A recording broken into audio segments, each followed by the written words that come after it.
que pragmatismo o Brasil está demonstrando em Pequim neste momento? Bom, William, na cabeça do governo brasileiro, do Itamaraty, do Palácio do Planalto, o que está em curso é a tal da equidistância pragmática. No mundo multipolar, nos alinhemos e nos aproximemos de todos os polos. E inclui aí Estados Unidos, inclui Rússia e inclui China. Quem dá mais para o Brasil? E o governo brasileiro, já desde o Biden até o governo Lula, quando bate na Casa Branca, volta, por exemplo, no governo Biden com agendas semelhantes ali, democracia, meio ambiente, direitos trabalhistas. Quando bate na China, a China oferece ao Brasil bilhões de dólares. Então, na cabeça deles, é puro pragmatismo. Acontece que nesse processo surge o Donald Trump no meio, e aí o diálogo do governo brasileiro com a Casa Branca por questões externas, mas principalmente por questões internas, o alinhamento do trumpismo ao bolsonarismo, acaba por jogar o Palácio do Planalto, o governo Lula, de vez no colo dos chineses, porque junta ali o pragmatismo, mas junta também a ideologia. E como rompe o diálogo com a Casa Branca e com Donald Trump, acaba tendo um espaço para negociação, tanto política quanto comercial, basicamente com a China. Então, o fator Trump acaba por casar de vez um desejo antigo do governo Lula, já da época de Biden, de fazer e de optar por um lado nesse mundo multipolar. Rodrigo, você aí em Xangai, deixa eu colocar a seguinte observação para você em primeiro lugar. O Brasil, se os números que eu tenho lido estão corretos, já é responsável hoje por cerca de 20% de alimentos que a China compra. Para os chineses, isso é um altíssimo grau de dependência. Em que medida, Rodrigo, os chineses vagarosamente começam a ver o Brasil como um perigo? A questão da agricultura é um pouco complicada, porque é um mercado de commodities, inclusive que eu estudei num artigo científico, no qual, quando você teve a primeira guerra tarifária do Trump, e todo mundo, e as exportações de soja dos Estados Unidos para a China caíram a zero em 3 ou 4 meses, todo mundo especulou que o Brasil se beneficiaria absurdamente. E eu fui estudar isso como coautor e vemos que o Brasil se beneficiou um pouquinho, mas não se beneficiou muito. E a razão para isso é que a maioria dos produtos agrícolas, especialmente aqueles que são completamente commodities, você pode simplesmente vender para outro país. Então, o que aconteceu foi o seguinte: os Estados Unidos passaram a vender para os mercados brasileiros e o Brasil passou a vender mais para a China. Isso gerou um pouquinhozinho de poder de mercado temporário que desapareceu rapidamente. Então, eu não acho que globalização, e diferente um pouquinho do que o Thiago falou, que ele falou muito bem, globalização é dependência de um lado e do outro, né? Não é uma questão de o Brasil depende da China e a China depende do Brasil. A própria ideia de globalização é uma ideia de dependência mútua no qual todo mundo se beneficia. Não acho que a China vê o Brasil como um perigo, tanto que, como você bem lembrou, William, no caso da Covid, você tinha um governo completamente contra a China no discurso, e a China, pragmaticamente, porque esse é o modus operandi chinês, continuou fazendo negócios e comprando coisas brasileiras sem muito problema, ofereceu vacina e tudo. E ainda bem que o governador de São Paulo na época comprou, né? Mas é essa questão que é muito importante para a gente entender. Não existe uma preocupação, claro, de ter alguma dependência muito grande. Para quem não sabe, a China tem até reserva estratégica de porco, que durante a gripe suína teve que vender porco da reserva estratégica para limitar o aumento de preço. Tem alguma preocupação, mas eu não vejo a China achando que o Brasil é um perigo. De novo, do ponto de vista pragmático, a China entende que essa dependência mútua é exatamente a forma com a qual a China se desenvolveu nos últimos 30, 40 anos, e é por isso que a China continua lutando, talvez não pelo livre comércio, mas, de certa forma, por um livre mercado, algo que as negociações com os Estados Unidos sobre a redução de tarifas mostrou nos últimos dias.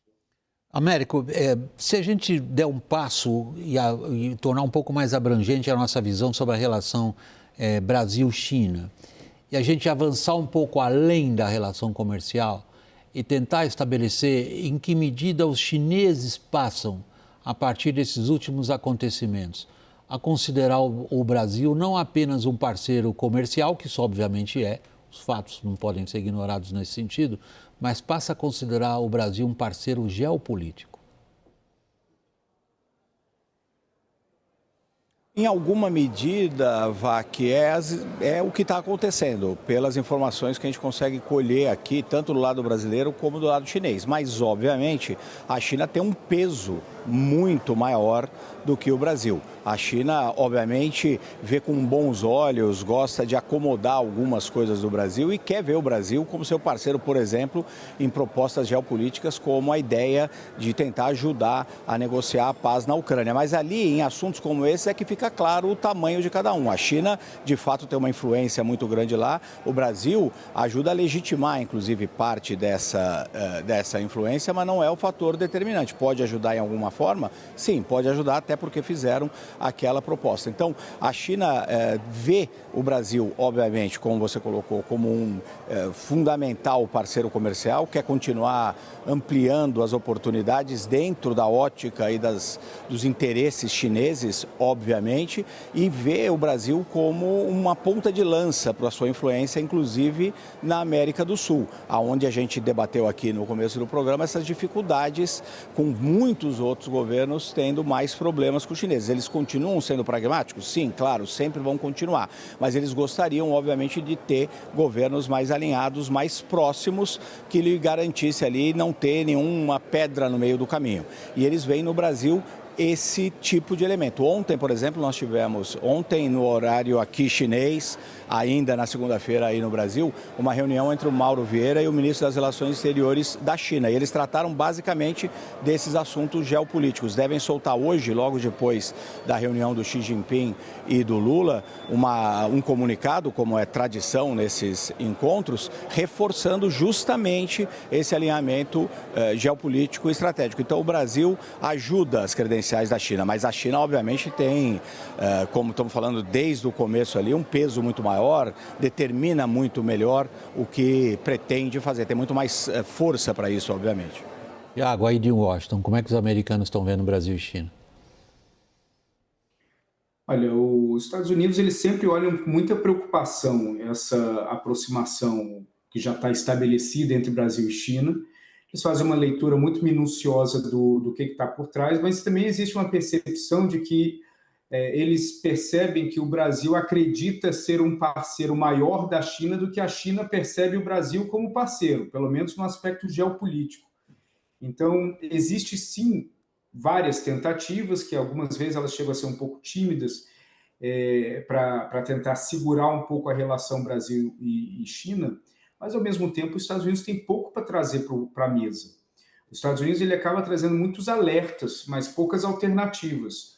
O DFC, que é um órgão do governo americano de financiamento e que poderia funcionar de uma forma semelhante a alguns órgãos chineses que financiam obras na área de infraestrutura e de desenvolvimento, ele tem uma fração do dinheiro que a China tem para fazer esse mesmo processo, e pior, é um processo burocrático extremamente infinito que prejudica muito a agilidade para que, de fato, comece a seduzir o Brasil para dividir um pouco mais esse relacionamento que os Estados Unidos enxerga que é prejudicial para a região na China. Claro, os Estados Unidos eles sabem que existem outros países na América Latina com uma relação um pouco mais aprofundada, mas eles enxergam o Brasil como uma questão mais importante. E, ao mesmo tempo, eles trazem pouco para a mesa para tentar diminuir essa relação, esse crescimento da relação entre Brasil e China. Lorival, o ministro da Fazenda brasileiro, Fernando Haddad, hoje em entrevista, se não me engano, ao UOL, se não for, eu já logo corrigi, foi ao UOL mesmo, foi ao UOL, né? Foi ao UOL. Fez uma declaração objetiva, direta, dizendo que o presidente Lula não vai escolher entre Estados Unidos e o Brasil. Será que... Desculpa, entre os Estados Unidos e a China, obrigado pela correção. Estaria ele superado já pelas diferenças de horário? Ele estava falando do passado ainda, né? Não, mesmo no passado a gente já viu claramente o presidente Lula expressando um entusiasmo pela China, na China, que nem na época do Joe Biden, que haveria um pouco mais de afinidade, né? você poderia ver a mesma temperatura, né? Assim, e esse discurso realmente do Lula falando de como se entre a Revolução de 1949 e a adesão da China ao capitalismo em 1978, 79, não tivesse acontecido nada, né? Aconteceu o grande salto para adiante, a Revolução Cultural, que mataram milhões e milhões de chineses de fome, também de repressão, de perseguição política, né? Então é uma piada dizer que a Revolução Cultural foi boa para os chineses, ou que a Revolução Chinesa foi boa para os chineses, a Revolução Comunista, né? Ela realmente, a reversão da Revolução Chinesa, depois da morte de Mao Tse-tung, o líder da Revolução Comunista, foi que foi boa para os chineses, né? A integração da China ao capitalismo. Os chineses discutiram trocar o nome do partido, né? Tirar o nome Partido Comunista, porque a China hoje é um país, em alguns aspectos, mais capitalista, um capitalismo mais selvagem do que os Estados Unidos e a Europa, né? Não tem sistema de bem-estar social praticamente, não tem praticamente pensão, aposentadoria, enfim, uma série de benefícios sociais que existem em maior medida na Europa, mas também nos Estados Unidos não tem na China. Aliás, não tem universidade grátis na China, né? Mesmo as universidades públicas são pagas, né? Então, há um profundo desconhecimento e uma ilusão em torno do nome comunista, como se ele se referisse a aumentar os direitos dos trabalhadores, que, aliás, não tem direito de sindicalismo livre na China, de representação. Nenhum país comunista, por sinal. Exato. Então, os trabalhadores estão na chuva na China, seja do ponto de vista da representação sindical, seja dos benefícios sociais, dos direitos trabalhistas, trabalham de domingo a domingo, não tem férias, enfim.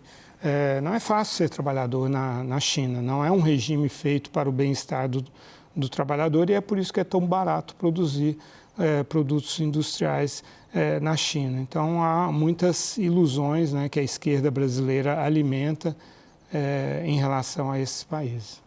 Por último, Caio, para a gente encerrar essa parte da conversa e falar novamente de Brasil, China e Estados Unidos, o que se antecipa que sejam os próximos passos do Itamaraty, sobretudo?